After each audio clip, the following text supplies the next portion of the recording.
এই যে মৌবনি, বড়াকর নদীতে মৌবনি কি মজা করছে।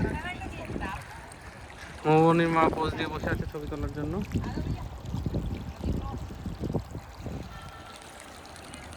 এইখানে একটা জৈন মন্দির আছে। আর আমরা স্কুটি নামিয়ে দিয়েছি ওই যে ওইখানে। যাচ্ছিলাম আমরা এই ব্রিজ দিয়ে, এই ব্রিজটা দিয়ে মধুবন থেকে গিরিধির পথে যাচ্ছিলাম। মধুবনটা এই দিকে, আর গিরিধির পথে যাচ্ছিলাম। যেতে যেতে দেখলাম মাঝে একটা সুন্দর নদী। পরে দেখলাম গাড়ি নামানো যাচ্ছে, নামিয়ে দিলাম। নামিয়ে দিয়ে নিচে নামলাম। সুন্দর জল বইছে, পরিষ্কার জল।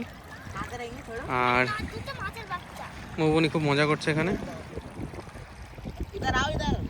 এটা হলো বড়াকর নদী, ঝাড়খণ্ডে বড়াকর নদী। আরেকটা নদী এখানে আছে, দামোদর নদ। আর বড়াকর নদী। মৌবনি খুব মজা পেয়েছে। ঠান্ডা জল, জল ঘাটতে কার না ভালো লাগে, কোন বাচ্চার না ভালো লাগে। আর মা হচ্ছে প্রত্যেকটা স্টেপে ওকে বলতে থাকবে, আই এটা করে না, ওটা করে না।